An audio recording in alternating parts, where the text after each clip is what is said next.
दक्षिण भारत में कैसे मंदिर निर्माण की जो शैली है वो चली और यहाँ पर किस प्रक्रिया के द्वारा मंदिर का निर्माण हुआ और अलग अलग शासकों ने कैसे अलग अलग मंदिर बनवाए। तो दक्षिण भारत में जो मंदिर की शैली है वो हमें पता है द्रविड़ शैली है। और द्रविड़ शैली का जो भूगोल है वो भी हमने देखा था कि ये जो शैली है कृष्णा नदी से लेकर कन्याकुमारी इस क्षेत्र में दिखाई देती है। यहाँ पर दक्षिण भारत की मंदिर निर्माण शैली है और द्रविड़ मंदिर हमने देखे थे जहां पर गर्भगृह आयताकार हमें दिखाई दे रहा था। आयताकार गर्भगृह के ऊपर पिरामिड शिखर जो था वो पिरामिड की तरह था और इस पिरामिड शिखर के ऊपर एक स्तूपिका ये भी लगी हुई थी और फिर इसे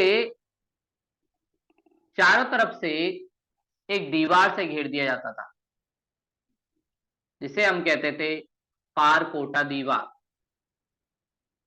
ऐसे इसको घेर दिया जाता था और फिर यहाँ पर एंट्री के लिए एक रास्ता जिसे कहते थे गोपुरम।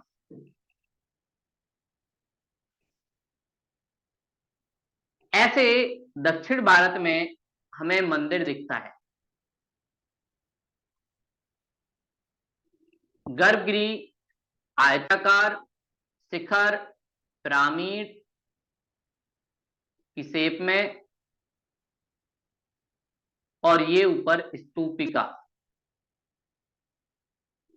और ये पारकोटा दीवार।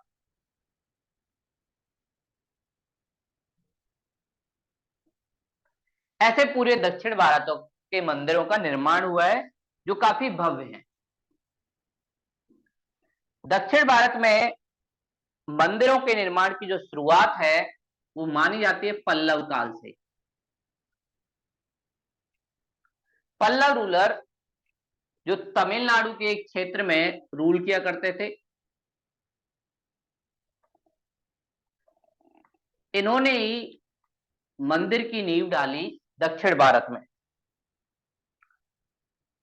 और पल्लवों की जो कैपिटल थी राजधानी कांचीपुरम, वहीं से ही हमें दक्षिण भारत के मंदिर दिखाई देते हैं।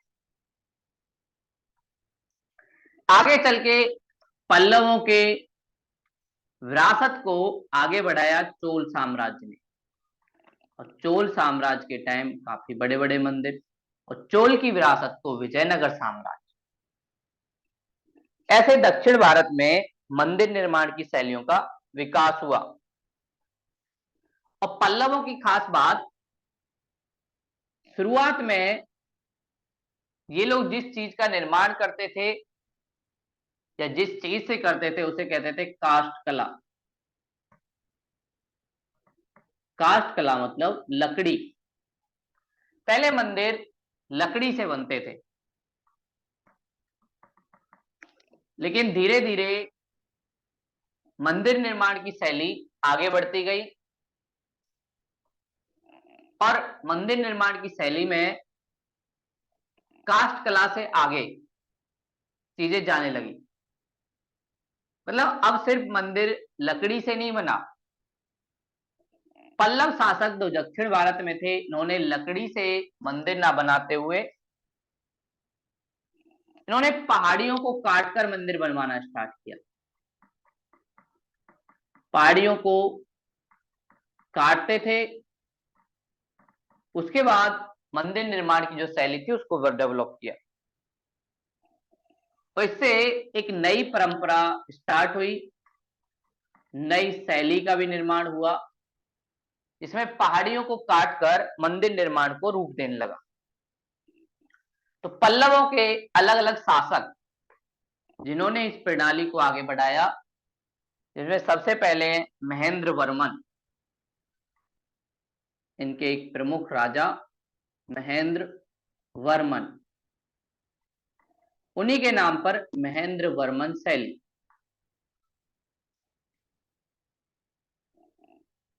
इसकी खास बात, पहली बार महेंद्र वर्मन के टाइम ही चट्टान को काटकर, मतलब इससे पता चलता है इनके पास कितनी तकनीक थी कि चट्टान को काटकर उसे किसी रूप में ढालना, मूर्ति बनाना, उसी से सारी चीजें जो मंदिर की है वो भी बनाना।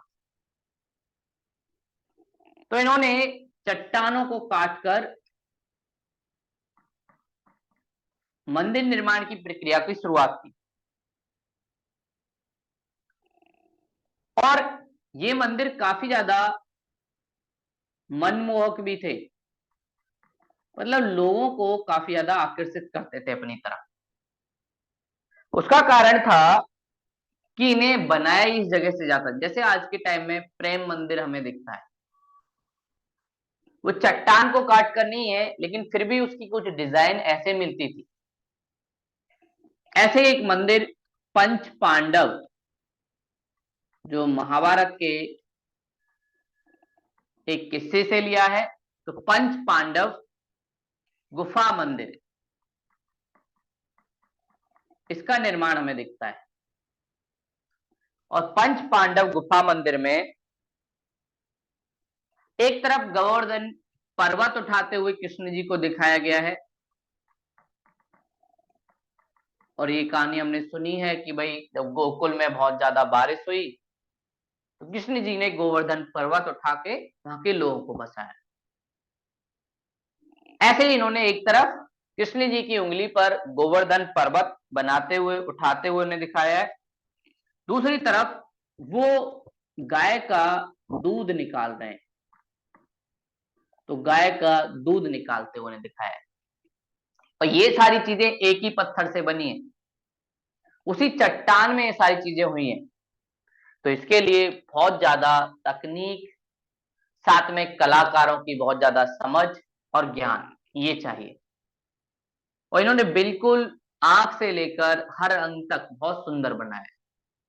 अभी भी ये वाला जो क्षेत्र है पर्यटन के लिए काफी ज्यादा फेमस है, बहुत सारे लोग दक्षिण भारत में पंच पांडव गुफा देखने के लिए जाते हैं। तो महेंद्र वर्मन ने स्टार्ट की चट्टान की परंपरा। उसके बाद उनके जो अगले रूलर होते हैं, अगले शासक होते हैं, जिनका नाम है नरसिंह वर्मन, और प्यार से इन्हें कई बार मामल्ल भी कहा जाता था कि आप मामल्ल हो, महान हो, तो मामल्ल।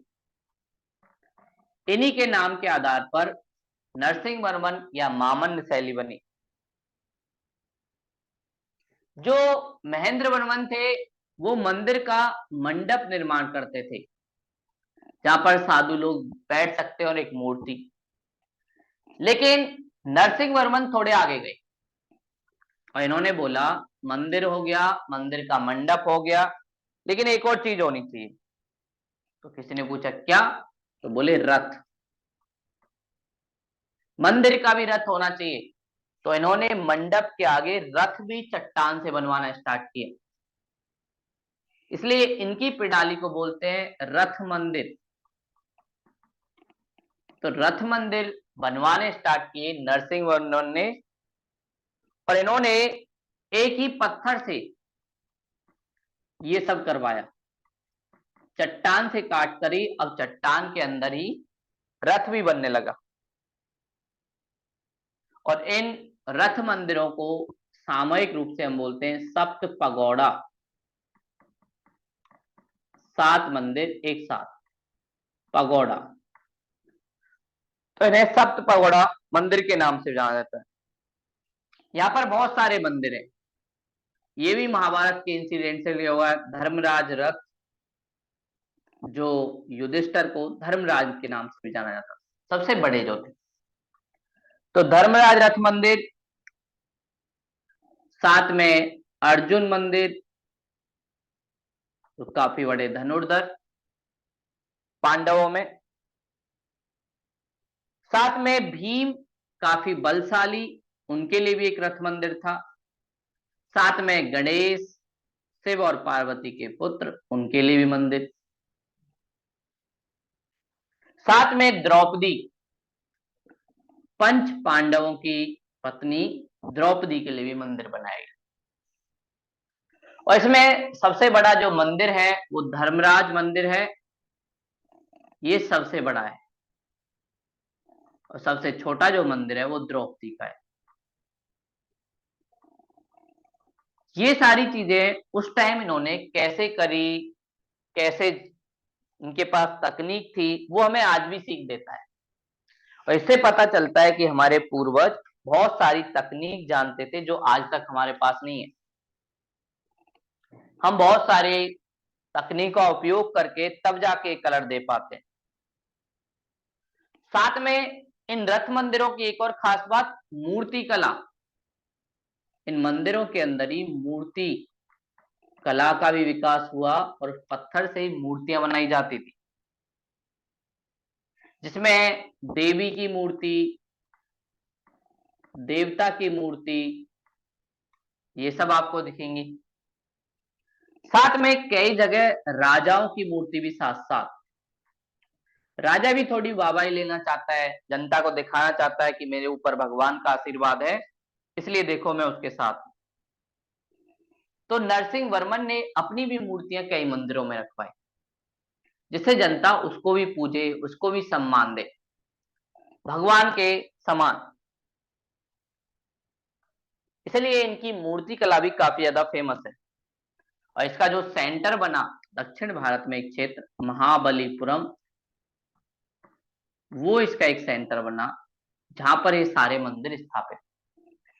तो नरसिंह वर्मन शैली ने या मामल्ल शैली ने महेंद्र वर्मन शैली में थोड़ा इजाफा किया और अब रथ मंदिर बनवाने स्टार्ट किए। और रथ से मंदिर की जो भव्यता है वो और बढ़ गई। तो जब मंदिर की भव्यता और बढ़ी तो इन लोगों को भी अच्छा लगा। साथ में मंदिर में जब ये सारी चीजें अच्छी हुई तो बहुत सारे लोग जो अपने धर्म को मानते थे वो राजा के प्रति और ज्यादा, उन्होंने राजा को अपना पूरा डेडिकेशन दे दिया कि हाँ भाई हमारा राजा ऐसा है और हम उसके लिए सब करेंगे। नरसिंह वर्मन के बाद गद्दी पर जो अगले शासक बैठे, उन्होंने भी इनकी जो प्रथा थी उसको आगे बढ़ाया। तो नरसिंह वर्मन के बाद राज सिंह ये गद्दी पर बैठे। तो राज सिंह ने इसी परंपरा को आगे बढ़ाने के लिए उन्होंने भी कुछ चीजें करवाई। राज सिंह के टाइम कुछ नई चीजें हुई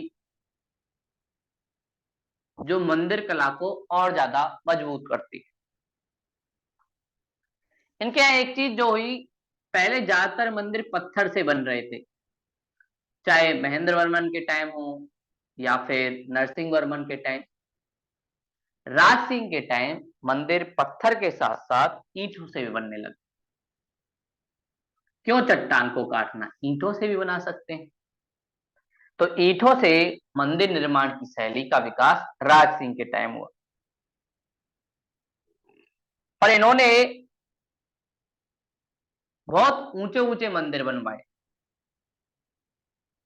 जैसे एक सबसे बढ़िया मंदिर कांची, दक्षिण भारत में कैलाशनाथ मंदिर। कैलाश नाथ से ही समझ आ रहा है, कैलाश के जो स्वामी हैं शिव जी, उनके लिए मंदिर था। और इसमें एक कहानी को दर्शाया गया है कि एक बार शिव और पार्वती के बीच ऐसे ही बातचीत में ही बोला गया कि भाई आप देखते हैं कौन सबसे अच्छा डांस करता है। तो शिव जी तांडव डांस करते हैं, माँ पार्वती लास्ट डांस। इन दोनों के बीच जो प्रतियोगिता होती है, जो कंपटीशन होता है, उसी को इस मंदिर में दर्शाया गया है। प्रतियोगिता, कंपटीशन, नृत्य के लेवल पर शिव और पार्वती के बीच, उसी की थीम पर आधारित है कांची का कैलाशनाथ मंदिर। साथ में महाबलीपुरम समुद्र के किनारे वहां पर भी इन्होंने एक मंदिर बनवाया।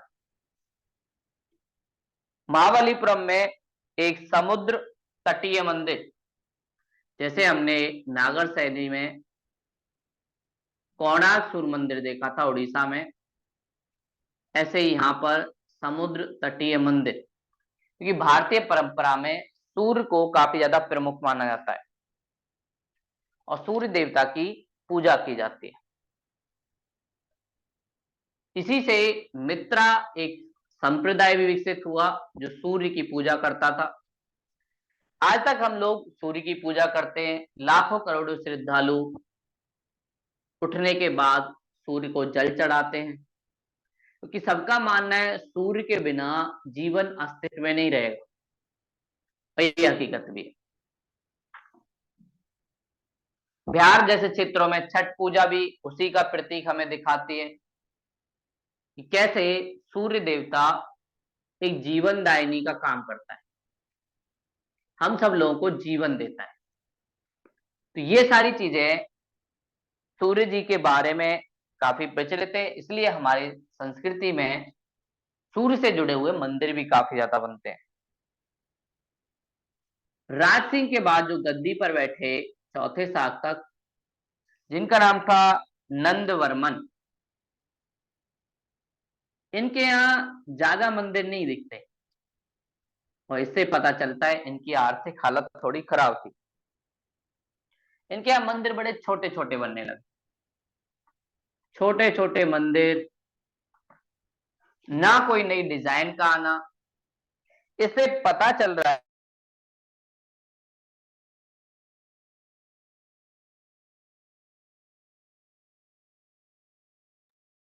पल्लव का पतन हो गया और पल्लव अब बड़े शासक नहीं रहे।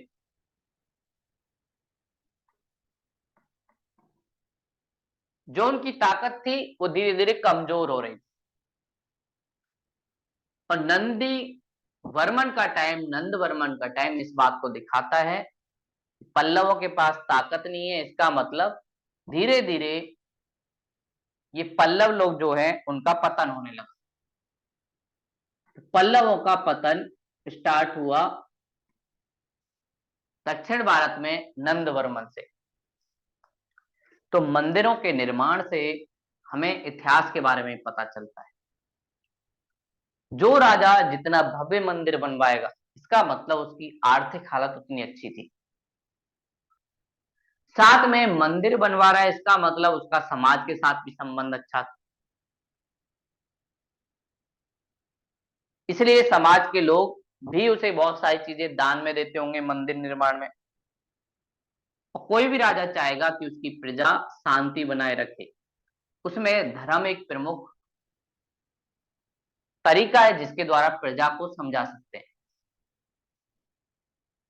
तो पल्लवों के पतन के बाद दक्षिण भारत में एक नया साम्राज्य उभरा, पल्लवों की जगह पे चोल साम्राज्य। और चोल साम्राज्य की सबसे बड़ी ताकत की अगर बात करें तो इनकी ताकत थी इनकी नौसेना। जल में कोई इनका मुकाबला नहीं कर सकता था और नौसेना काफी मजबूत बनाई इन्होंने, और इनकी नौसेना काफी ताकतवर थी।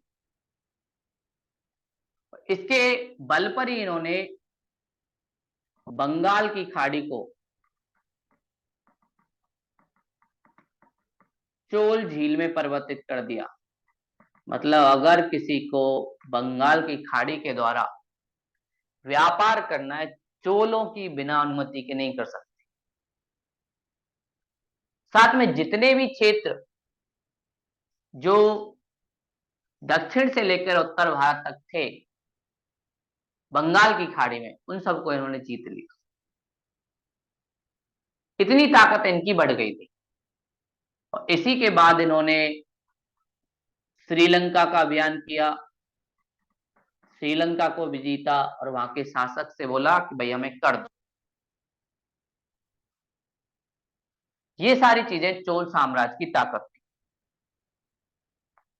और इनके पास व्यापार के लिए बहुत सारी चीजें थी, इसका मतलब इनकी आर्थिक हालत भी सही होगी। आर्थिक हालत सही थी, साथ में नेता अच्छे थे, तो इनकी राजनीति भी अच्छी होगी। और इसकी वजह से इन लोगों ने भी कला को अपने यहां शरण दी। और द्रविड़ शैली जो स्टार्ट बेशक पल्लवों ने की, लेकिन द्रविड़ शैली को शिखर पर पहुंचाया चोल ने। इनके यहाँ काफी बड़ी चीजें एक तरीके से दिख सकती हैं। और बात करें कब से कब तक इधर थे, तो 10वीं से 11वीं सदी के बीच इन्होंने अपना साम्राज्य बनाया। और इनके यहाँ ही शुरुआत हुई मंदिर के ऊपर पिरामिड बनाने की। तो जिस पिरामिड शिखर की हम बात कर रहे हैं, वो चोल ने बनाना स्टार्ट किया। साथ में पिरामिड पर अलग अलग कलर, अलग अलग धातुओं का उपयोग, चाहे सोना चांदी, इसका उपयोग भी इन लोगों ने किया, जो इनकी समृद्धि को दिखाता है। और इनके यहाँ ही गोपुरम जो द्वार था वो बनना स्टार्ट हुआ। गोपुरम प्रवेश द्वार, पल्लवों के समय हमने देखा रथ बना, मंडप बना, लेकिन अभी ना तो ऊपर शिखर है, ना आगे आने के लिए गोपुरम है। ये सारी चीजें चोल के समय डेवलप हुई। और इनके कुछ प्रमुख मंदिर काफी ज्यादा फेमस हैं, चोल राजाओं ने बनवाए, जिनमें से एक तंजौर,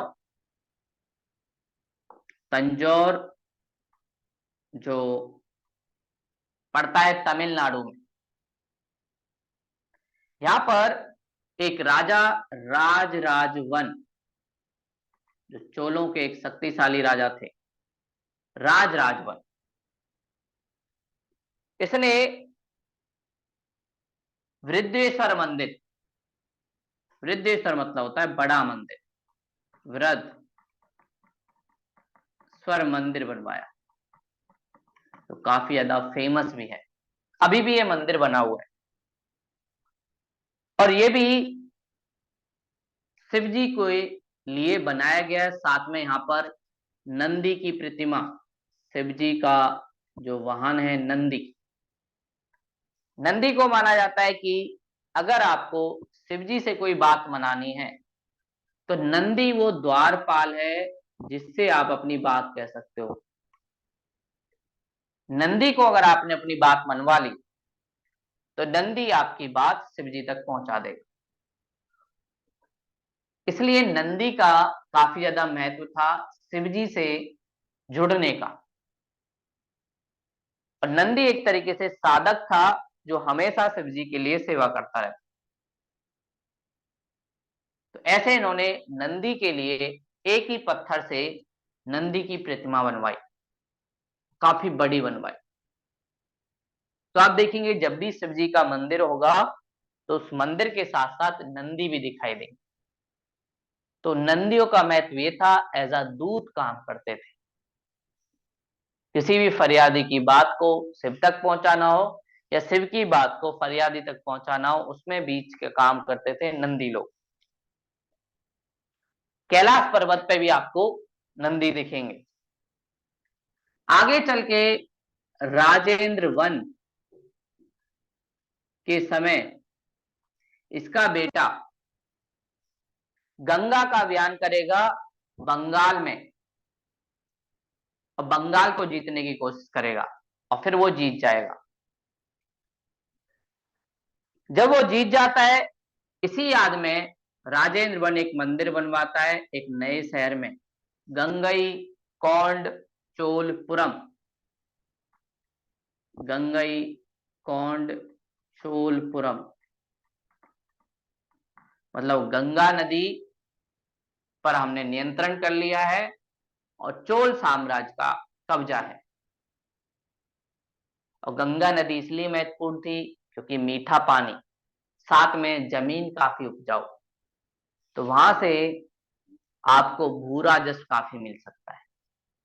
तो गंगई कोंड चोलपुरम पूरा एक नया शहर, वहां पर भी एक मंदिर राजेंद्र वन ने बनवाया। और यहां पर भी वृद्धेश्वर मंदिर मिलता हमें, शिव जी को डेडिकेटेड, नंदी के साथ आपको यहां पे भी दिखेगा।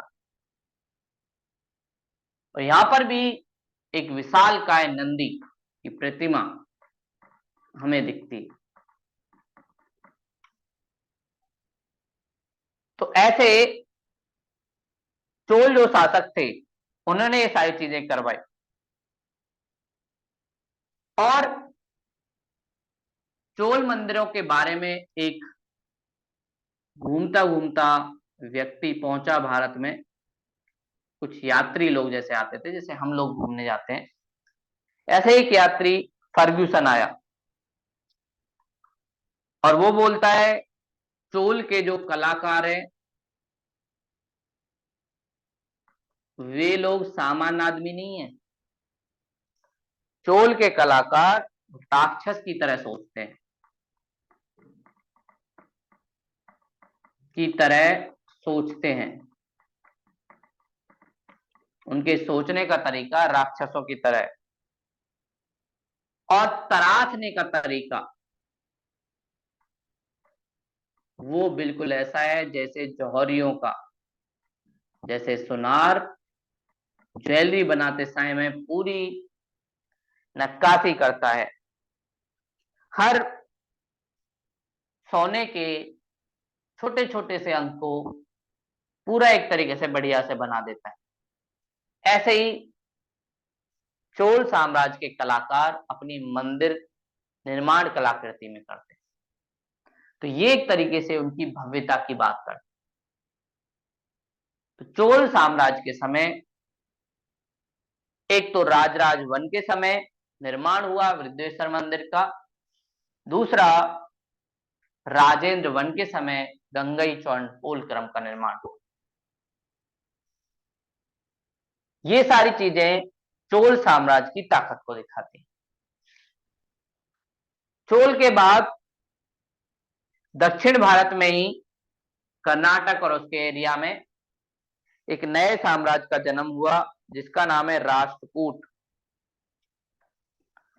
राष्ट्रकूट मतलब, राष्ट्र का मतलब होता है क्षेत्र, क्षेत्र का मुखिया। तो चोल साम्राज्य के बाद राष्ट्रकूट साम्राज्य का विकास होना स्टार्ट हुआ और राष्ट्रकूट ने भी कुछ चीजें की। तो राष्ट्रकूट ने भी मंदिर के क्षेत्र में अपना योगदान दिया। स्थापत्य कला, कुछ स्थापित करने की कला। राष्ट्रकूट के शासक कृष्ण प्रथम, ये साम्राज्य भी काफी ज्यादा फेमस हुआ। इसने भी एक बड़े साम्राज्य की नींव रखी। और एलोरा, एलोरा गुफा, इन्होंने गुफाओं के अंदर मंदिर निर्माण की शैली को विकसित किया। जो पल्लवों ने चट्टान को काटकर किया वो इन्होंने गुफाओं में भी किया। और एलोरा में इन्होंने कैलाशनाथ मंदिर बनवाया। दक्षिण भारत में भी शिव जी के भक्त आपको बहुत ज्यादा मिलेंगे, जो शिव को सबसे पहले गुरु के रूप में मानते हैं, आदि योगी कहते हैं। तो एलोरा की गुफा में कैलाशनाथ मंदिर का निर्माण करवाया। और इस कैलाशनाथ मंदिर का शिखर द्रविड़ शैली का, मतलब पिरामिड,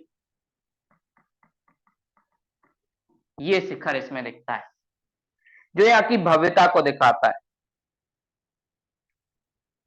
साथ में मंडप जहां पर लोग बैठते हैं वो भी आपको यहाँ दिखता है। तो मंडप प्रणाली भी आपको दिखेगी। और इस मंदिर की खास विशेषता पहाड़ी को ऊपर से नीचे की तरफ काटा है। ऊपर से नीचे। पहले जो पल्लव के टाइम होता था नीचे से पहाड़ी कटती थी, इन्होंने उल्टा किया, पहाड़ी के ऊपर चढ़े और वहां से काटना, नक्काशी करना स्टार्ट किया, जो कि काफी मुश्किल काम है। पहले तो पहाड़ी पे चढ़ना, फिर उसके बाद पहाड़ी को डिजाइन देना। ये आधुनिक समय में भी बहुत सारी चीजों के लिए मुश्किल हो जाता है। सरकार को एक रोड बनाने में काफी ज्यादा दिक्कत होती है पहाड़ों के बीच। इन लोगों ने उन पहाड़ों को काटकर मंदिर निर्माण कर दिए। और ये एलोरा के जो मंदिर हैं, ये भारत की वासुदेव कुटुंबकम, मतलब पूरा अर्थ एक है, हम एक परिवार हैं, साथ में सर्वधर्म संभाव, मतलब सभी धर्म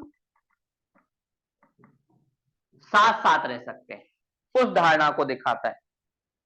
कि एलोरा की गुफाओं में जब हमने देखा तो यहाँ पर बौद्ध मंदिर भी हैं, जैन मंदिर भी हैं, साथ में हिंदू, तीनों समुदाय के मंदिर यहाँ पे एक साथ दिखते हैं।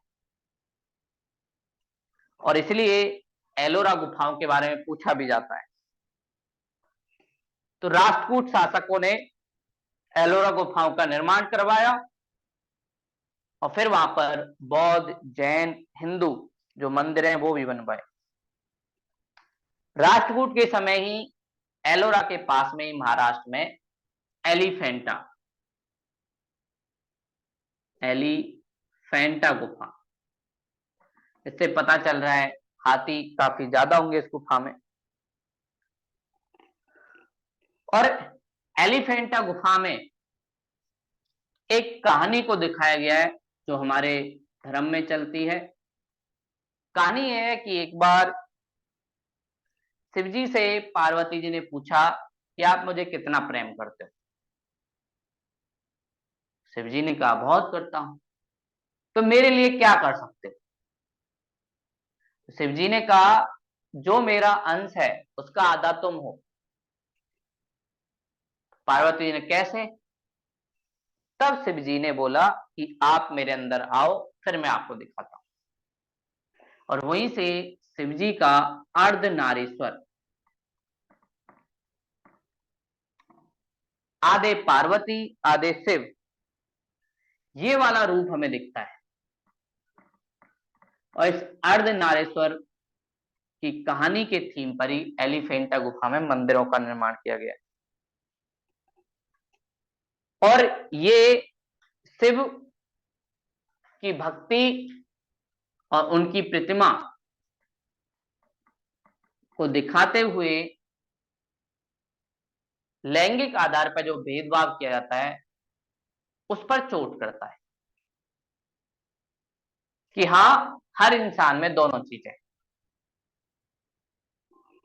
और साथ में इस मूर्ति के 3 रूप भी दिखाए गए हैं जो भारतीय परंपरा में माना जाता है। शिव जी अमर हैं, अजर हैं, वो जनक भी हैं, वो पालक भी हैं और विनाश करने वाले। तो शिव जी के एक रूप को जनक, जो जन्म देने वाले, शिव जी के दूसरे रूप को पालक, जन्म दिया, जन्म देके पाला। और जब शिव जी की तीसरी नेत्र खुलती है तो संहारक, मार भी देते हैं। मतलब ये इस बात को बताता है कि पृथ्वी आपको जन्म भी देती है, साथ में पालन भी करती है, और जब उसे लगता है आपका समय आ गया तो आपका संहार भी कर देती है। या तो आपकी प्राकृतिक मृत्यु हो जाएगी या कोई प्रलय आएगी, उसकी वजह से आपकी मृत्यु हो जाएगी। तो ये प्रकृति के जो 3 रूप हैं, उन तीनों रूपों को एलिफेंटा गुफाओं में दिखाया गया। और ये काफी ज्यादा मनमोहक भी होते हैं, दिखाते हैं कि भाई शिव जी की जो ताकत है, अलग अलग रूप हैं, वो कैसे विकसित हुए। ये सारी चीजें हमें राष्ट्रकूट शासकों ने दिखाई। राष्ट्रकूट के बाद कर्नाटक और महाराष्ट्र के क्षेत्र में चालुक्य शैली का विकास हुआ। चालुक्य जो राजा थे वो आए। चालुक्य राजा ना तो द्रविड़ शैली को फॉलो करेंगे ना नागर शैली को, ये दोनों का मिक्स। हमने एक तीसरी शैली पढ़ी थी बेसर शैली, जिसमें नागर और द्रविड़ दोनों का मिक्सर है। तो चालुक शासक वो शासक हैं जो इन दोनों का उपयोग करेंगे। चालुक शासक, इनके यहां में जो शैली दिखती है वो है बेसर, और बेसर शैली का मतलब होता है मिक्स, जैसे मिक्स नमकीन होता है ऐसे। तो ये बेसर में नागर शैली प्लस द्रविड़ दोनों शैलियों से जुड़े हुए मंदिर आपको एक साथ दिखते हैं। क्योंकि ये ज्यादातर कर्नाटक में प्रसारित हुई, इसलिए इसको कई बार कर्नाटक शैली भी कह देते हैं। कर्नाटक में इसके मंदिर भी ज्यादा है। और यहाँ पर कुछ फेमस मंदिर काफी ज्यादा बने और उनके सेंटर भी बने, जैसे एहोल कर्नाटक का एक क्षेत्र काफी ज्यादा प्रसिद्ध, मंदिरों का पूरा समूह यहाँ दिखता है। एहोल से ही सटे हुए थोड़े से क्षेत्र में वातापी, वो क्षेत्र भी मंदिरों के लिए काफी ज्यादा फेमस है। और पदकल, इन तीन क्षेत्रों में आपको बेसर शैली दिखाई देती है। ये एक हब है। इनमें से बहुत सारे क्षेत्रों को यूनेस्को की विश्व विरासत स्थल में भी शामिल कर दिया है, जो मानवता के लिए उन्हें बचाना काफी ज्यादा इंपॉर्टेंट बनाता है। और पदुकल में एक मंदिर जो बना हुआ है जिसे कहते हैं विरूपाक्ष मंदिर। ये मंदिर ऐसे ही लगता है जैसे हम लोगों ने कांची का कैलाशनाथ मंदिर देखा था। कांची में कैलाशनाथ मंदिर की तरह वहीं से सारी डिजाइन ली गई। तो चालुक्य रूलरों ने कोई नई प्रणाली या नई शैली विकसित नहीं की, इन्होंने जो थी उन्हीं को, जैसे गर्भगृह वर्गाकारी है लेकिन उसके ऊपर पिरामिड बना दिया। पिरामिड कहां से ले दिया? दक्षिण भारत से। साथ में इसके पारकोटा दीवार बना के इसमें गोपुरम भी बनवा दिया। ऐसे मिक्स इन्होंने कर दिया, या फिर गोपुरम ना बनवा के कई सीढ़ियां बनवा दी, चारों तरफ कोई भी आ सकता है। इसलिए बोला जाता है चालुक शासकों ने जो मंदिर बनवाए वो मिक्स शैली के थे। फिर उसके बाद जो एक साम्राज्य सामने आता है वो है विजयनगर। विजयनगर साम्राज्य ये काफी ज्यादा फेमस है। विजयनगर साम्राज्य के बारे में बोला जाता था ये जीत का नगर है। और आपने अगर बाहुबली मूवी देखी हो तो उस बाहुबली मूवी में जितने भी सीन हैं साम्राज्य से जुड़े हुए, माना जाता है कि वो विजयनगर साम्राज्य से ही लिए गए। तो इन्होंने भी स्थापत्य कला में मंदिर निर्माण में बहुत सारी चीजें की। और इनके यहाँ जो शैली मिलती है मंदिर की वो है द्रविड़ शैली, क्योंकि इनका ज्यादातर शासन तमिलनाडु कृष्णा से नीचे ही रहा है। तमिलनाडु से कन्याकुमारी, केरल में भी रूल किया, कर्नाटक, साथ में तमिलनाडु। इस क्षेत्र में विजयनगर साम्राज्य का स्थापत्य विकसित हुआ। और इनके एक प्रमुख राजा कृष्णदेव राय, कृष्णदेव राय एक प्रमुख राजा हैं और ये ऐसा शासक है जिसकी तारीफ बाबर भी करेगा। बाबर मुगल सत्ता का भारत में संस्थापक। बाबर भारत में आता है और लोदियों को हराकर मुगल सत्ता का एक बेस बनाता है। और बाबर अपनी तुजुक ए बाबरी आत्मकथा में कहता है, तुजुक ए बाबरी, कि भारत में दो ही राजा सबसे बड़े ताकतवर हैं, एक तो दक्षिण में कृष्णदेव राय, दूसरा पश्चिम में राणा सांगा। इसके अलावा भारत में कोई मजबूत शासक नहीं है। और बाबर भी बताता है कि विजयनगर साम्राज्य में कैसे कैसे चीजें चलती थी। और इन्होंने की एक और खास बात, धर्म से परे मंदिरों का निर्माण करवाया, धर्मनिरपेक्ष।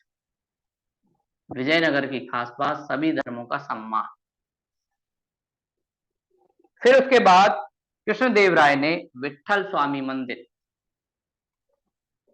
इसका निर्माण कराया, विट्ठल स्वामी मंदिर। ये मंदिर काफी भव्य बना। और कई बार तो ऐसा होता था कि गोपुरम जो है वो मंदिर से भी बड़ा होता था, मतलब एंट्री गेट मंदिर से भी बड़ा है, जिसे हम कहते थे राय गोपुरम। कृष्णदेव राय के टाइम गोपुरम राय गोपुरम हो गया, मंदिर से भी बड़ा हो गया, और इसलिए इस गोपुरम की वैल्यू और ज्यादा बढ़ गई। तो राय गोपुरम बनने लगा, ये सब बना विजयनगर साम्राज्य में। अगला जो मठ थे या मंडप था, उसको भी बड़ा करवा दिया, और अम्मन मंडप, मतलब भव्य बना दिया, लोगों के खाने के लिए, बैठने के लिए सारी सुविधाएं उसमें थी।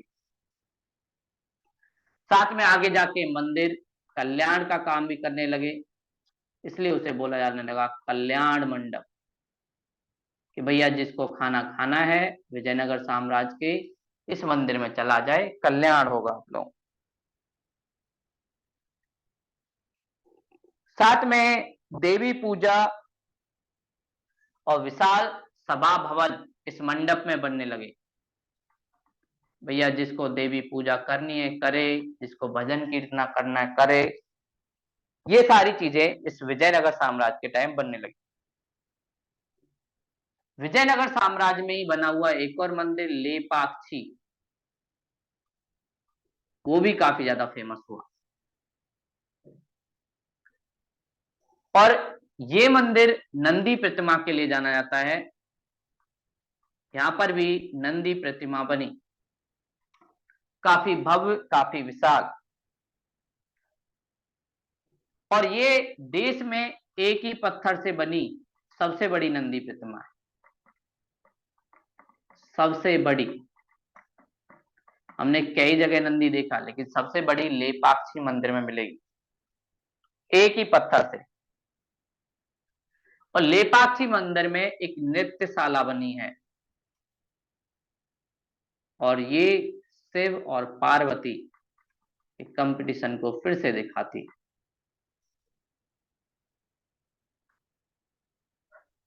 और ये नृत्यशाला अलग अलग स्वरूप, कथक, भरतनाट्यम, मोहिनीअट्टम, जो भारत के सांस्कृतिक नृत्य हैं, उनको भी दिखाती है, उनके अलग अलग रूप को दिखाती है। फिर आगे चल के विजयनगर साम्राज्य का पतन हुआ। बीजापुर के नेतृत्व में बहुत सारी अलग अलग गोलकोंडा ये सब लड़ने के लिए आए, और फिर विजयनगर साम्राज्य को हरा दिया। विजयनगर साम्राज्य की हार के बाद इस क्षेत्र पर उनके जो सामंत थे या उनके जो जमींदार थे, उन्होंने नियंत्रण किया। और उन सामंतों को दक्षिण भारत में बोला जाता था नायक, सामंत जिन्हें कहा जाता था नायक। इन नायकों का साम्राज्य हुआ।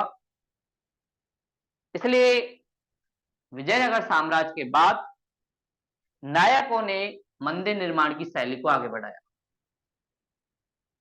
नायकों ने कुछ चीजें करवाई। और एक नायक काफी ज्यादा फेमस था 17वीं सदी के आसपास, जिसका नाम था तिरुमलाई नायक। तिरुमलाई नायक ये काफी शक्तिशाली हुआ, और तिरुमलाई नायक के काल में ही सुंदरेश्वर मंदिर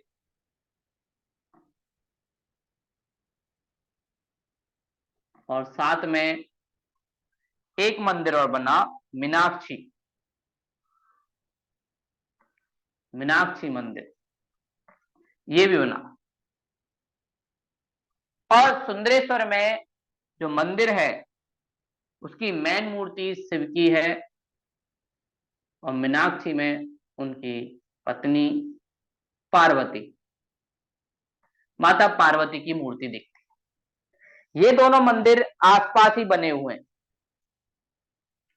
लेकिन इनमें जो सबसे ज्यादा खूबसूरत और भव्य है वो है मीनाक्षी मंदिर, और उसका गोपुरम भी काफी बड़ा है।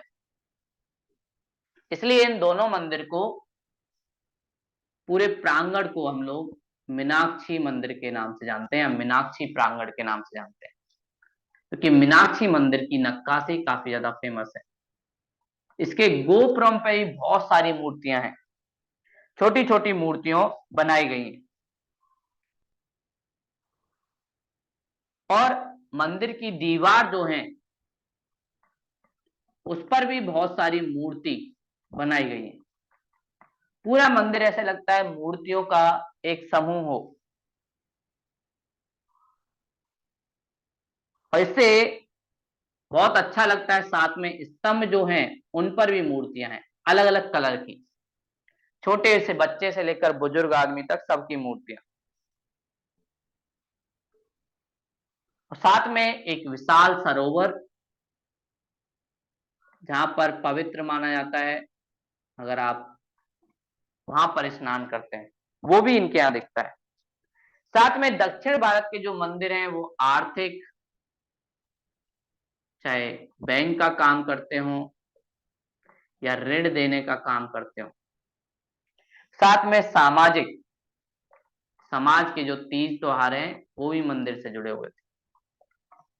इस रूप के साथ दक्षिण भारत के मंदिर दिखते हैं।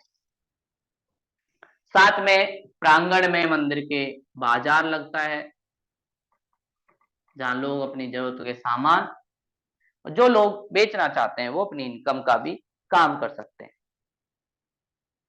ये सारी चीजें हमें मंदिर निर्माण के क्षेत्र में दक्षिण भारत में दिखती है। तो ये हमारा मंदिर स्थापत खत्म हो गया है। कल की क्लास में जो हम पढ़ेंगे इंडो इस्लामिक, मतलब इंडिया में इस्लाम के आने के बाद जो स्थापत विकसित हुआ उसे ही हम कहते हैं इंडो इस्लामिक। तो ये आज की कहानी थी।